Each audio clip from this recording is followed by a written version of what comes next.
성령이 그 위에 계시더라. 그가 주의 그리스도를 보기 전에는 죽지 아니하리라 하는 성령의 지시를 받았더니 성령의 감동으로 성전에 들어가매 마치 부모가 율법에 바르게도 행하고자 하여 그 아기 예수를 데리고 오는지라. 시므온이 아기를 안고 하나님을 찬송하여 이르되 주제여 이제는 말씀하신 대로 종을 평안히 놓아주시는도다. 내 눈이 주의 구원을 보았사오니 이는 만민 앞에 예비하신 것이요 이방을 비추는 빛이요 주의 백성 이스라엘의 영광이니이다 하니 그의 부모가 이에 대한 말을 놀랍게 여기더라. 시므온이 그들에게 축복하고 그의 어머니 마리아에게 말하여 이르되 보라 이는 이스라엘 중 많은 사람을 패하거나 흥하게 하며 비방을 받는 표적이 되기 위하여 세움을 받았고 또 칼이 내 마음을 찌르듯 하리니 이는 여러 사람의 마음의 생각을 드러내려 함이니라 하더라. 아멘. 그럼 오늘의 본문의 배경은 우리가 읽은 누가복음 2장 앞부분에 나와 있습니다. 그럼 예수님께서 출생하시고 8일째 되어지던 날입니다. 예수님의 부모님인 요셉과 마리아는 이스라엘의 율법에 따라서 그럼 이스라엘의 율법에 무엇이 있냐면 첫 태에서 처음 난 남자에 대하여서 이 아이는 주님의 것이다. 그 장자는 주님의 것이다. 라는 여러분 이와 같은 말씀이 있습니다. 그래서 그 아기를 주님께 드리는 표시로 8일째가 되어지면 아이를 데리고 성전에 올라가 주님께 드리는 예식을 행하게 되어지고 그리고 그 표로 이 아이는 주님의 것입니다. 라는 표로 할례를 행하게 되어진다는 것입니다. 그래서 이와 같은 예식을 진행하기 위하여서 예수님의 부모님은 예수님을 안고 성전을 향하여 예루살렘으로 올라가게 되어집니다. 그럼 이와 같은 배경 속에서 오늘 우리는 한 사람을 만나게 되어지는데 그럼 그 사람의 이름이 누구냐 하면 시므온입니다. 자, 그래서 이 시므온이 어떤 사람인지 오늘의 본문을 통하여서 우리가 몇 가지 살펴보고자 합니다. 첫 번째 시므온에 대하여 누가복음 2장 25절 우리가 읽었던 본문인데요. 예루살렘에 시므온이라 하는 사람이 있으니 이 사람은 의롭고 경건하여 이스라엘의 위로를 기다리는 자라 성령이 그 위에 계시더라 하고 세 가지에 대하여 25절에 언급합니다. 첫 번째 그 사람은 어떤 사람이냐 하면 의롭고 경건한 사람이다 라고 이렇게 표현하게 되어집니다.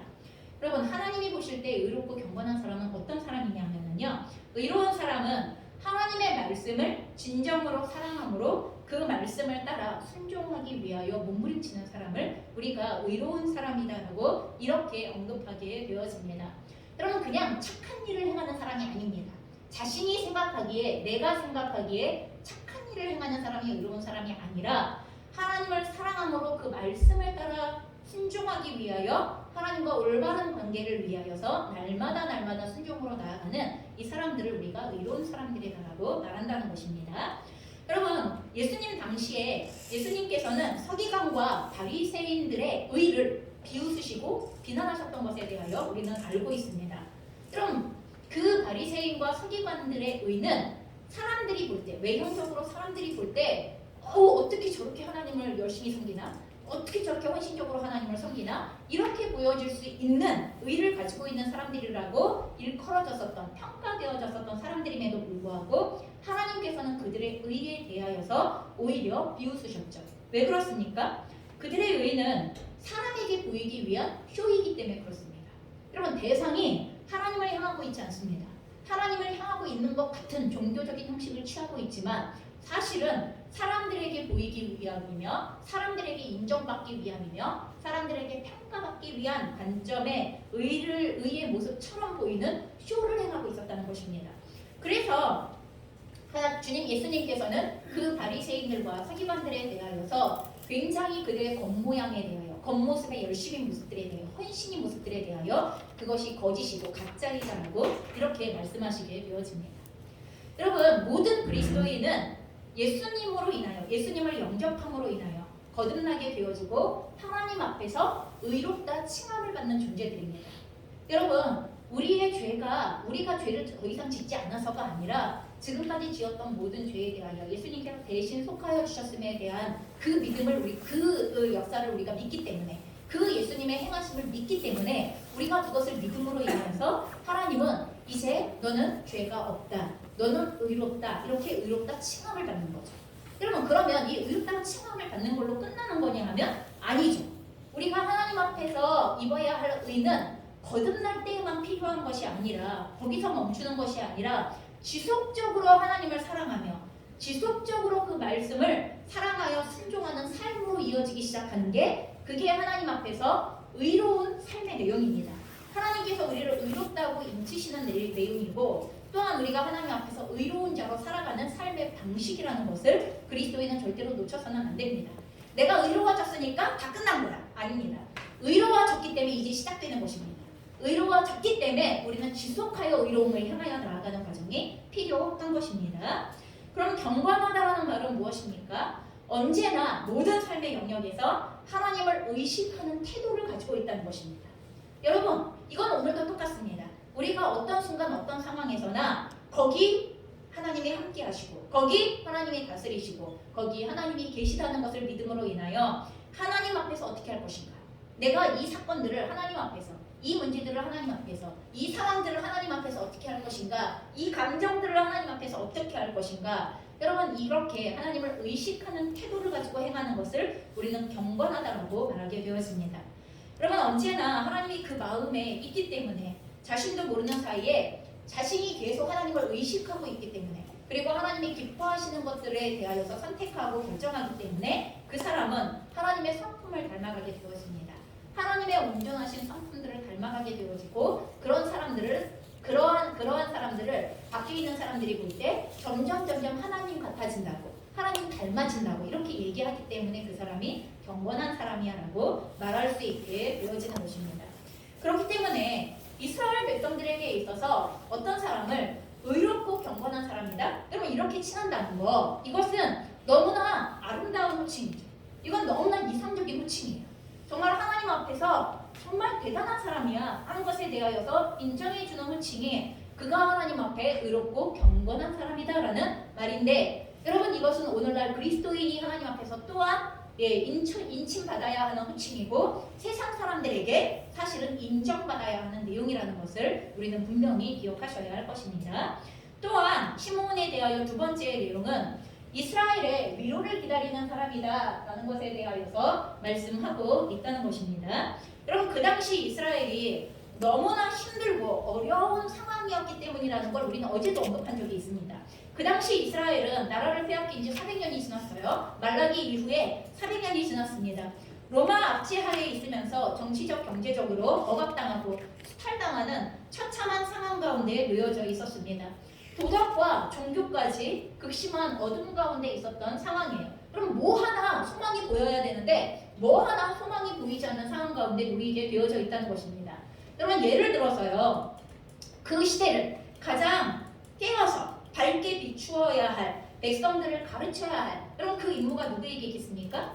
당연히 하나님의 종인 제사장, 그 중에서도 대제사장에게 있습니다. 그리고 그 대제사장이라는 그 위치는 본래 종신직이에요. 하나님께서 규정을 정하셨을 때 하나님이 대제사장을 정해주시고 나면, 그러면 그 대제사장은 죽을 때까지 대제사장의 직을 수행하게 되어지고, 그가 죽고 나면 후임자가 다시 세워지게 되어져요. 그래서 어떤 시대고 대제사장이 여러 명 있을 수가 없게 되어져 있는 게, 그럼 그게 하나님의 법이에요. 그런데 문제는 무엇이냐 하면, 이렇게 한 명만 있어야 하는 대제사장이 서로 되고 싶은 거예요. 그럼 서로 되고 싶다 보니까 다투기 시작하죠. 싸우기 시작해요. 그러다 보니까 대제사장을 매년 선출하게 되어졌어요. 그러면 그 예수님 당시의 상황이 그랬습니다. 매년 대제사장들을 선출하게 되어져서, 우리가 성경 그 예수님에 대하여 설명되어져 있는, 예수님께서 죽으실 때 십자가에 달리시기 전에 그 심판 받으실 때 보면 거기 그 해의 대제사장이다 이렇게 설명이 되어져 나오는 모습을 보게 되어집니다.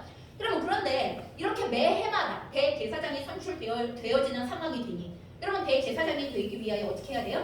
뇌물을 뿌려야 돼요. 유대인들에게도 뇌물을 뿌려야 되고 로마의 관리들에게도 뇌물을 뿌려야 되는 이런 상황이 벌어져요. 그럼 그 돈은 어디서 충당해요? 그러면 이 돈을 충당하기 위하여서 그들은 성전에서 장사를 시작하는 거예요. 여러분, 그래서 실제로 백성들이 아무리 좋은 재물을 가져와도 모두 그 재물에 대하여 불합격 이렇게 판정을 해버려요. 그들이 파는 재물을 몇 배나 비싸게 사도록 강요하게 되어지고 그리고 그거를 제사에 사용하도록 요구하게 되어지는 거예요. 그리고 그 돈을 가지고 정치를 하기 시작하는 것입니다. 여러분 이러니 종교적으로조차 이러니 여러분 종교 지도자들조차 이러니 어디를 봐도 그 시대는 깝깝하고 힘들지 않은 곳이 없는 그러한 상황이었다는 것을 우리가 이해하셔야 합니다. 이스라엘의 어둠의 시기 속에서도 하나님께서 주시는 이스라엘을 향한 위로를 기다리고 있었던 사람이다. 하나님께서 이스라엘을 시원케 해주기를 기다리고 있었던 사람이다. 하나님께서 이스라엘을 구원케 해주기를 기다리고 있었던 그 사람이 바로 시므온이다라고 이렇게 말씀하시고 있는 거예요.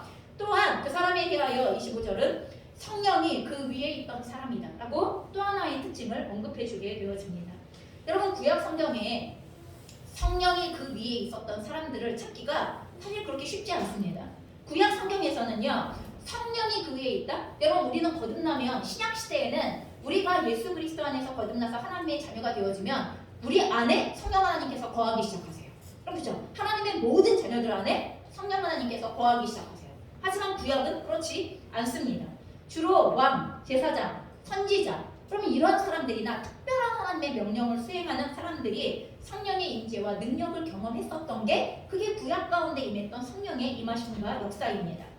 그런데 우리가 앞서 말했던 것처럼 여러분 이스라엘은 지금 어둠 가운데 있어요. 특히 영적으로 너무나 심각한 어둠 가운데 있습니다. 그렇게 심각한 어둠 가운데 있던 이스라엘 중에서 별로 그렇게 특별해 보이지도 않고 사람들에게 유명해 보이지도 않던 그 어떤 한 사람 여러분 그게 시므온이잖아요. 시므온은 당시에 특출난 역사적인 기록을 갖고 있는 사람이 아니에요. 여러분 잘난 역사 가운데 기록될 만한 사람이 아니라는 것입니다. 근데 성경에는 기록이 되어 있어요. 성경에는 기록이 되어져 있을 뿐만 아니라 여러분 그분에 대하여 뭐라고 이야기를 하고 있는 거예요? 바로 그 사람에게 성령이 함께하고 있다고 이렇게 기록이 되어져 있는 거예요. 여러분 이게 얼마나 놀라운 말씀인가를 우리는 생각해 보셔야 합니다. 여러분 우리는 지금 이 말씀을 통해 아무리 어두운 시대, 아무리 어려운 시대, 아무리 혼탁하고 영적으로 꽉꽉꽉꽉 억압되어져 눌려있는 것 같이 여겨지는 그런 시대를 살고 있다 하더라도 하나님을 향하여 의롭고 경건한 사람에게 하나님은 어떻게 하신다고요? 하나님의 영이 함께 하신다. 여러분 하나님의 영은 그런 사람들과 함께 하시는 것입니다. 이것은 오늘의 시대를 살아가고 있는 우리들에게 동일하게 일어나는 사건이라는 것을 동일하게 일어나는 하나님의 역사라는 것을 믿으세요. 여러분 아무리 힘들어도 하나님의 길을 찾을 수 있습니다. 아무리 어려워도 주의 길을 모르는 게 아닙니다. 분명히 그 길을 찾고 찾는 자에게는 하나님께서 그 길을 보여주시고 그 역사를 허락하여 주신다는 것을 믿으셨으면 좋겠습니다. 자 또한 시므온에 대한 또 다른 정보가 26절에 나오게 되어집니다. 그가 주의 그리스도를 보기 전에는 죽지 아니하리라 하는 성령의 지시를 받은 사람이다 라고 이렇게 되어져 있습니다. 여러분 이 말을 거꾸로 돌려보면 시므온은 하나님의 응답, 하나님의 약속을 받았다는 거예요. 여러분 어떤 약속을 받았다는 거예요? 죽기 전에는 그가 육체적인 생명을 다하기 전에는 하나님께서 보내시는 메시아를 반드시 보게 되어질 것이라는 응답, 약속을 받았다는 것입니다. 이스라엘의 위로를 기다리고 있었던 그 기도에 하나님께서 응답하셨다는 거죠.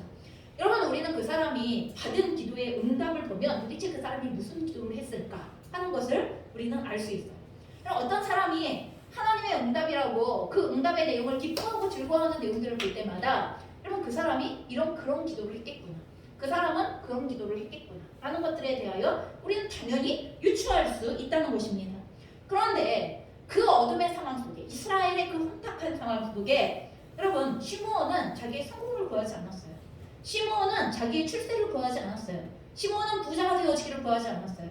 시므온은 편안하게 살기를 원하지 않았어요. 시므온은 안정되어진 삶을 하나님께 구하지 않았어요. 시므온은 그 어떠한 유력한 주자가 되어지기를 구한 게 아니에요. 그럼 무엇을 구했다는 것입니까? 다른 어떤 것을 구한 것이 아니라 이스라엘이 하나님의 위로를 받기, 하나님 이 나라에 소망이 있기를 원합니다. 하나님 이 나라에 구원이 있기를 원합니다. 하나님 이 나라에 하나님의 임하심을 보게 되어지기를 원합니다. 그럼 시므온은 그것을 구했던 사람이라고 오늘 이 본문은 우리에게 거꾸로 얘기해 주는 그가 받은 기도의 응답을 통하여서 그 사람의 기도의 내용이 무엇이었나를 우리가 보게 되는 것입니다. 그 절망과 어둠을 헤매고 있는 이스라엘에 하나님께서 위로를 주시기를 간절히 구했다는 것입니다. 그리고 하나님께서는 그 위로의 실체가 되는 하나님의 메시아, 하나님의 그리스도를 직접 네가 죽기 전에 보게 되어질 것이라는 약속, 응답을 허락하셨다는 것입니다. 여러분, 우리가 하나님의 뜻을 향하여 구할 때 하나님은 반드시 응답하십니다. 반드시 하나님은 즉각적인 응답 아니면 약속을 주십니다. 이건 기도의 원리입니다. 그리고 하나님은 그 일을 행하시죠. 그럼 이건 놀라운 기도의 원리라는 것을 절대로 놓쳐서는 안 된다는 것입니다. 자, 그래서 시므온은 그리스도를 보기 전에는 죽지 않는다. 여러분, 그럼 그 사람은 무슨 마음을 갖고 살까요? 오늘일까? 내일일까? 여러분, 우리는 이 기도의 응답을 시므온이 언제 받았는지 모릅니다. 그렇죠? 우리는 그 사람의 나이를 알 수 없어요. 그 사람이 얼마나 오랫동안 그 약속을 기다린 사람인가에 대하여서도 알 수 없습니다. 하지만 적어도 이 사람은 그 성령의 지시를 마음의 중심에서부터 품었던 것 같습니다. 그것을 어떻게 알 수 있습니까? 27절입니다. 27절, 성령의 감동으로 성전에 들어가는 날이 드디어 오게 되었습니다. 마침 부모가 율법의 관례대로 행하고자 하여 그 아기 예수를 데리고 오는 자. 여러분, 이 시므온이 성령의 지시로 죽기 전에, 네가 죽기 전에 하나님이 보내시는 메시아 그리스도를 보게 되어질 것이다 라는 응답을 받고 난 이후에, 여러분, 응답을 받았으니까 그냥 내 마음대로 내 뜻대로 방임하고 있으면, 여러분, 그러면 그 응답을 받을 수 있습니까? 그렇지 않아요. 지금 이 응답이 성취되어지는 순간에도 뭐라고 말씀하시냐면 성령의 감동으로. 무슨 말이냐면 어느 날 성령께서 오늘이라는 감동을 주셨다는 것입니다. 지금 성전에 들어가면 네가 하나님의 메시아를 보게 되어질 것이라는 그 감동을 받았다는 것입니다. 그런데 이 감동에 대하여 여러분, 시므온은 방임하지 않아요. 여러분, 그 감동에 대하여 흘려보내지 않습니다. 이 감동에 순종하여 시므온이 성전에 들어갔을 때 마침 요셉과 마리아가 아기 예수를 데리고 율법의 말씀을 순종하기 위하여 성전에 들어오는 바로 그 시점 마주치게 되어지는 것입니다. 여러분, 얼마나 놀라운 일입니까? 여러분, 이렇게 마주친다는 게 얼마나 놀라운 일이겠냐는 거예요. 예수님과 예수님의 부모가 하나님의 율법을 순종하지 않았거나, 그렇죠? 시므온이 성령의 감동을 순종하지 않았거나, 양쪽 중에 어느 쪽이 성령의 감동과 하나님의 말씀을 순종하지 않고 있었다면 절대로 일어날 수 없는 일이 오늘 벌어지게 되는 것입니다. 시므온과 관련하여서 25절에는요 성령이 그 위에 계시더라 이렇게 표현되어져 있었죠. 26절에는 성령의 지시를 받았더라 이렇게 되어져 있었죠. 그리고 지금 27절에는 성령의 감동으로 성전에 들어갔더라. 여러분, 이렇게 되어 있어요. 여러분, 이 말이 이렇게 딱 세 번만 성령에 이끌렸다는 얘기예요? 여러분, 이거 아니에요. 그렇죠? 그의 평생의 날이, 시므온의 평생의 날이, 의롭고 하나님 앞에 의롭고 경건함으로 살아갔었던 그의 평생의 날이 성령의 감동 안에서 이루어지고 있었다. 성령의 이끌림 가운데에서 이루어지고 있었다는 것을, 그거를 단적으로 대표적으로 표현해주는 말이 25, 26, 27절에 이렇게 표현이 되어져 있는 것입니다. 그러니 성령께서 오늘이라는 감동을 주시더라도 순종이 몸에 배어 있었기 때문에 가능한 일이었다는 것입니다. 순종이 몸에 배어 있지 않고 자신의 경험과 감정을 의지하는 삶이 습관이 되어져 있었더라면 시므온은 그날 성전에서 하나님께서 약속하셨던 이스라엘의 위로를 만나지 못했을 것입니다. 하나님이 이를 성취하지 않아서가 아니죠. 하나님은 이를 성취하셨어요. 그렇죠? 하나님은 메시아를 보내셨어요. 하나님은 그 메시아를 부모님을 통하여서 성전에 이르게 하셨어요. 그러나 시므온이 그 메시아를 볼 것인가의 문제는 또 다른 문제가 되어줄 수 있다는 것입니다. 이 감격스러운 믿음의 사건을 대면하면서 시므온은 예수님을 안고 하나님을 찬양하면서 이와 같이 고백하기 시작합니다. 주제여, 이제는 말씀하신 대로 종을 평안히 놓아주시는도다. 여러분, 무슨 말입니까? 하나님이지 저는 죽어도 여한이 없습니다. 여러분, 내가 죽어도 되는 이유가 생겼죠. 이제 여러분, 예수님을 보기 전에, 하나님의 메시아를 보기 전에는 죽지 아니하리라. 여러분, 이제 하나님의 메시아를 보았으니 저는 죽어도 여한이 없습니다. 우리의 인생에 이것을 사명이라고 합니다. 우리의 인생에 이것을 하나님께서 우리에게 맡기신 다 이루어야 할 일이라고 합니다. 우리에게는 그 일이 있으세요? 하나님께서 우리에게 맡기신 다 이루어야 할 일, 그것이 끝남을 통하여서 이제는 죽어도 여한이 없습니다 라고 말할 수 있는 그 일. 하나님이 이제는 주의 영광과 주의 얼굴을 직접 뵙기 원합니다 라고 우리의 죽음을 대면하기에 합당한 그 자리에 대하여 그것을 가늠할 수 있는 그 일이 우리에게는 있느냐는 거예요. 하나님의 약속을 받지 않은 사람들에게는 그것이 없습니다. 하나님의 사명을 받지 않은 사람들에게는 그것이 없습니다. 하나님은 모든 그리스도인에게 하나님의 사명을 주십니다. 여러분, 그것이 크고 작고의 문제와 상관이 없습니다. 여러분, 예수님께서 구원을 여러분 실제로 이루신 것을 본 것도 아니고 구원하시기 위하여 오신 예수님을 본 게 여러분 이게 시몬에게 있어서는 끝이에요. 그의 인생의 날 동안 그 이상 볼 수 있는 것은 없습니다. 하지만 다 이루었다고 고백할 수 있는 게 시몬의 고백이라는 것입니다. 자, 그래서 왜 그렇게 말할 수 있냐? 하나님, 저는 죽어도 여한이 없습니다. 왜 그렇게 말할 수 있냐? 30절에 말합니다. 내 눈이 주의 구원을 보았습니다. 그럼 이렇게 선포하기 시작하죠. 하나님의 약속대로 이스라엘의 위로가 되시는 하나님의 메시아를 보았기 때문입니다 라고 선포하는 것입니다. 여러분, 그분을 보았다는 것은 단지 눈으로 보았다는 의미만을 말하는 것은 아닙니다.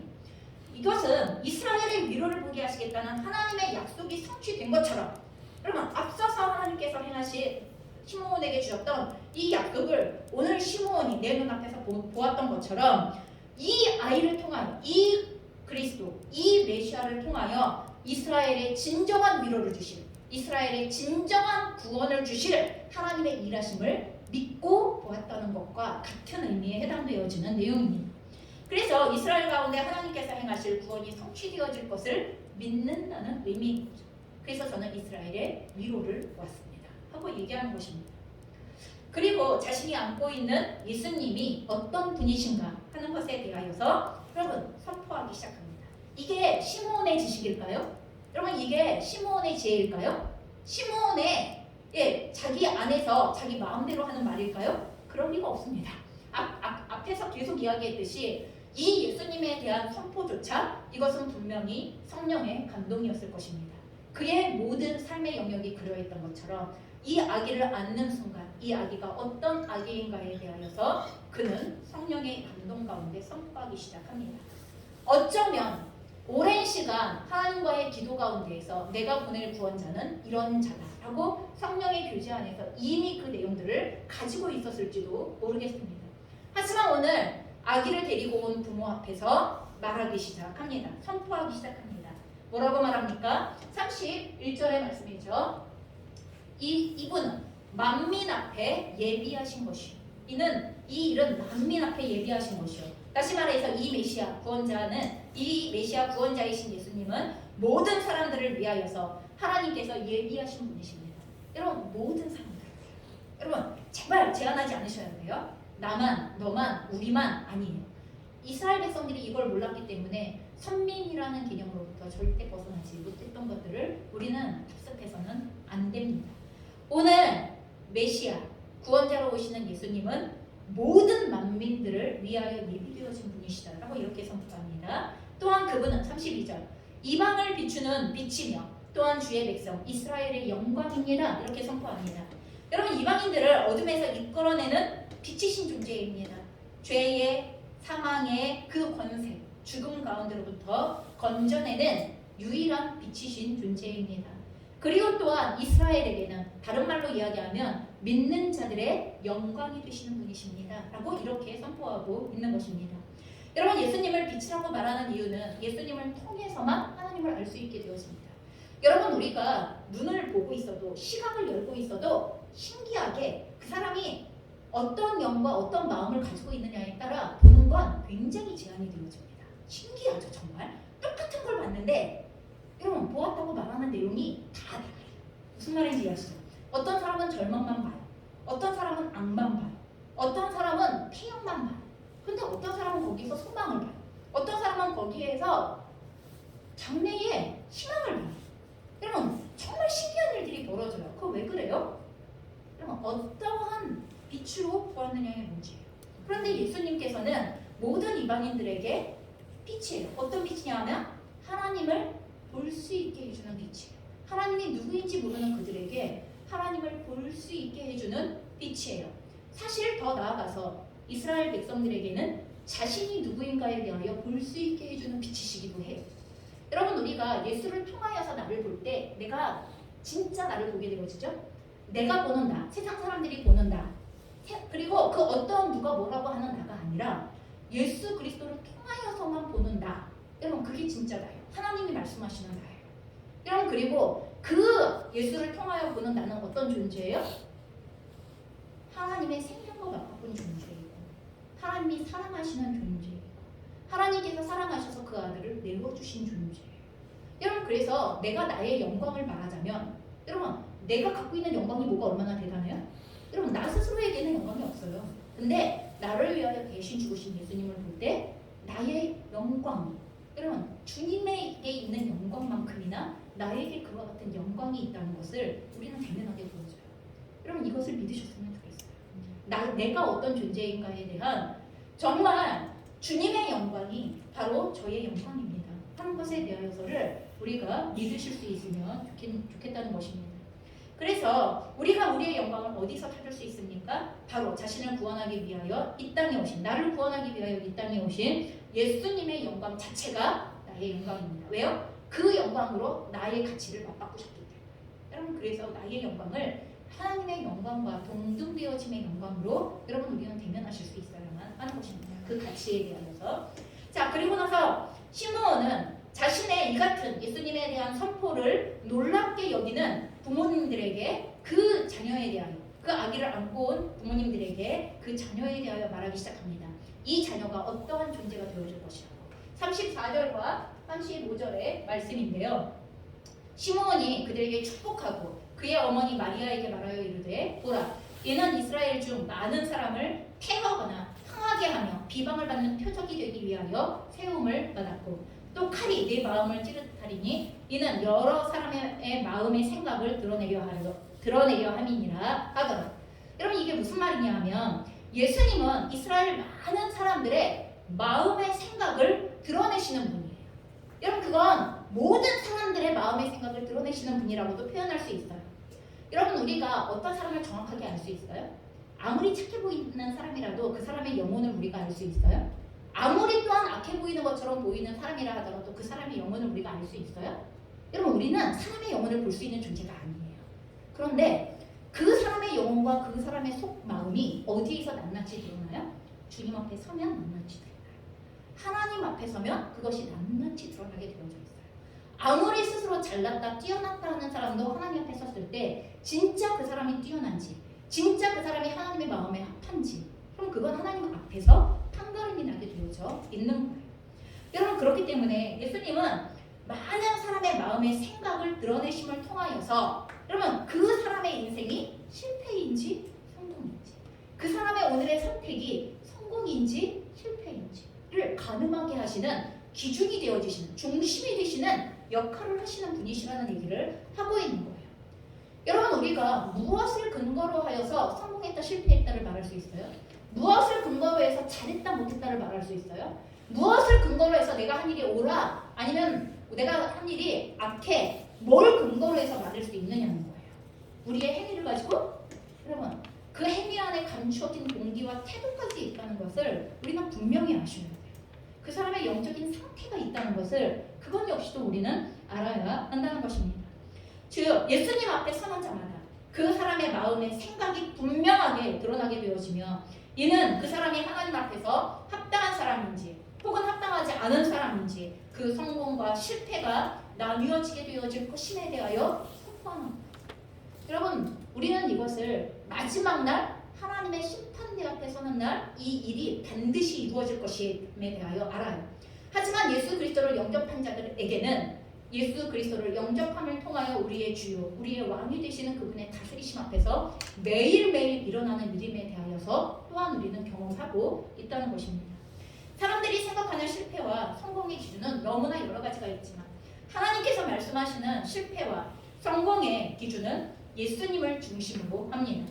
예수님과 그분의 말씀을 받아들이는 사람과 그렇지 않은 사람으로 확 나누어지게 되어집니다. 그럼 마치 십자가 위에 달렸던 양쪽에 달렸던 두 강도와 같습니다. 여러분 그 두 사람은 강도였어요. 맞아요. 여러분 그 두 사람 강도와 예수님을 함께 십자가에 못 박은 이유는 여러분 이미지 메이킹 때문이에요. 예수님을 죽이려던 사람들이 저 흉한 강도들과 같은 부류야 예수는. 이렇게 보이기 위하여서 예수님을 양쪽의 강도와 함께 내달아 죽이게 되어지는 거예요. 여러분 그 두 사람이 강도라는 데 변함이 없어요. 그런데 놀라운 일이 일어나죠. 어떤 일이 일어나요? 한 강도는 하나님과 화파해가지고 한 강도는 영원한 버림과 죽음과 멸망에 이르게 되어져요. 그 두 사람이 강도였다는 데는 변화가 없어요. 그런데 그 이후가 예수님 앞에 섬을 통하여 그 이후가 바뀌게 되어지는 것을 저희는 정확하게 보게 됩니다. 한 사람은 낙원에, 한 사람은 영원한 죽음. 여러분 이렇게 나가게 되어지는 거예요.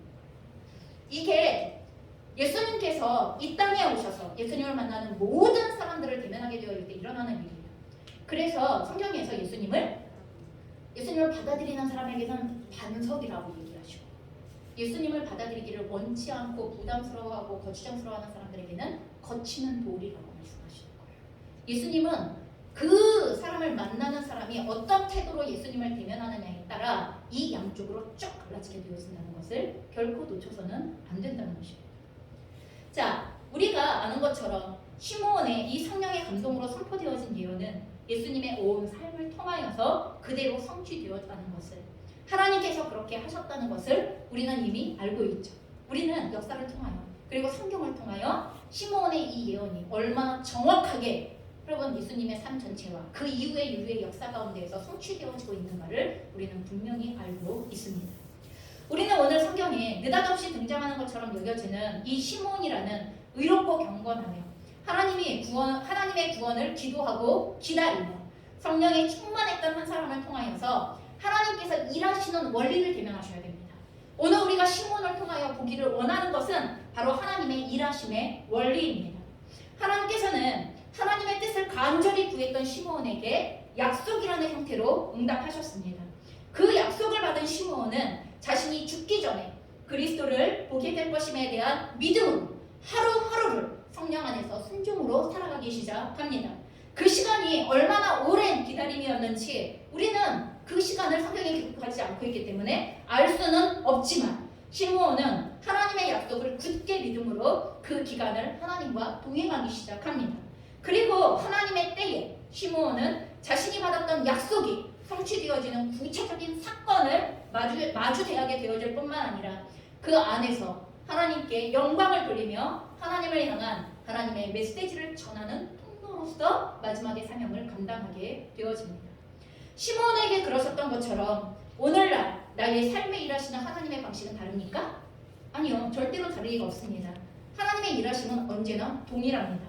먼저 우리는 시므온이 이스라엘의 위로를 갈망하며 하나님께 구했던 것처럼 오늘 우리가 살아가고 있는 시대에 하나님께서 이루시기를 원하시는 거룩하신 뜻을 분별하며 여러분 그 안에서 하나님의 백성으로 살아가는 자신의 삶의 목적을 분별하며 하나님의 나라와 의를 전심으로 구하는 이 기도가 먼저 있어야 해요.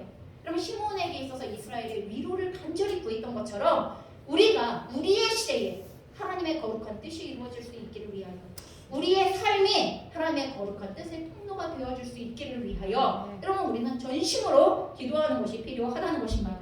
그래서 우리는 어쩜 이렇게 기도해야 될지 모릅니다. 하나님, 이 나라가 하나님의 사랑과 공의로 세워지는 것을 보기 원합니다. 여러분 또한 하나님, 우리 자녀들이 거룩한 세대로 하나님의 생명의 통로가 되어지는 것을 보기 원합니다. 우리는 이렇게 기도해야 될지 모릅니다. 또한 하나님, 제가 하나님께서 세우신 부모로서 자녀들에게 하나님의 사랑을 온전히 흘려보내어 저희의 자녀들이 저를 통하여 하나님을 올바로 알게 되어지기를 원합니다. 그러면 우리는 이렇게 기도해야 될지 모릅니다. 그리고 또한 제가 하나님의 종으로서 무엇을 통하여 하나님을 영화롭게 할 수 있는지 알기 원합니다. 저에게 간절히 보여주십시오. 저는 간절히 찾습니다. 이것을 보여주십시오. 우리는 하다마는 기도가 아니라 하나님의 그 약속과 응답이 이루어질 때까지 우리는 이 기도를 해야만 할 것입니다. 우리가 마음과 뜻과 힘과 생명을 다하여 하나님께 이렇게 간구할 때 하나님께서는 그 기도에 대한 약속을 반드시 주실 것입니다. 말씀 안에서 혹은 성령의 감동을 통하여 분명히 행하실 것입니다. 어쩌면 우리 가운데 어떤 분은 하나님의 이 약속을 이미 받은 분이 있으실지도 모르겠습니다. 교회를 향한, 가정을 향한, 나의 삶을 향한, 그리고 이 나라와 민족을 향한, 하나님의 교회들을 향한 그러면 이 약속과 이 응답의 내용들을 이미 갖고 계신 분들도 있을지 모르겠습니다. 하나님의 약속을 받았다면 그 약속이 성취되어지기까지 우리는 믿음으로 기다림의 시간을 살아가야만 합니다. 약속을 중간에 포기하지 않으며 하루하루 성령의 이끄심에 자신의 삶을 순종함으로 드리며, 여러분 이 기다림의 시간을 믿음으로 꽉 채워야 합니다. 하나님의 약속을 향한 믿음으로 순종으로 이 시간을 꽉 채워야 하는 것입니다. 그 기다림의 시간은 결코 방임이나 자포자기나 임의대로 행하는 시간이 되어져서는 안 된다는 것입니다. 그리고 다시 성령의 감동에 이끌려 그 약속이 성취되어지는 놀라운 그 어떤 날을 우리는 대면하게 되어질 것입니다. 우리의 자녀들의 인생을 통하여, 혹은 나의 인생의 마지막 날을 통하여, 혹은 나의 사명이 끝나는 날을 통하여, 혹은 하나님께서 약속하여 주신 하나님의 나라의 그 영역에 하나님의 뜻이 이루어지는 날을 통하여 우리는 그 하나님의 성취를 반드시 보게 되어질 것입니다. 우리는 하나의 마지막 주일 예배를 드리고 있습니다. 올 한 해가 하나님의 약속을 믿고 달려왔던 기다림의 시간이었는지 여러분 되돌아보시기 바랍니다. 아무것도 신겨진 것이 없이, 하나님의 아무 약속도 없이 지나가는 시간은 그저 물리적인 시간이 지나가는 것에 불과합니다. 그건 하나님의 시간이 흘러가는 것이 아닙니다. 그런 시간은 아무리 지나고 또 지나도 하나님의 열매를 맺을 수 없습니다. 하나님께로부터 받은 약속을 믿고 기다린 시간이 오래되셨습니까? 눈에 보이는 것이 아무 것이 없는 것처럼 여겨져도 성령의 이끄심대로 나아가는 발걸음을 달려왔다면 그 발걸음을 멈추시지 마시기 바랍니다. 현재 눈에 보이지 않아도, 현재 감각적으로 드러나지 않더라도 여러분 그 믿음의 발걸음을 멈추시지 않으셔야만 합니다. 신실하신 하나님은 자신의 약속을 신실하게 성취하실 것이기 때문에 그렇습니다. 하나님의 약속이 성취되어지는 사건을 대면하고 계신 분들도 계십니까? 목소리 높여 그 하나님의 이름을, 그 하나님의 영광을 찬양하시기 바랍니다. 그분의 행하심을 자랑하고 증거하시기 바랍니다. 이제 우리 모두가 하나님과 함께 동행하는 믿음의 시간 가운데에서 이 한 해를 매듭짓고, 그리고 또 한 해를 향한 믿음의 발걸음을 내딛게 되어지시기를 주님의 이름으로 간절히 축원합니다. 아멘. 함께 기도하시겠습니다.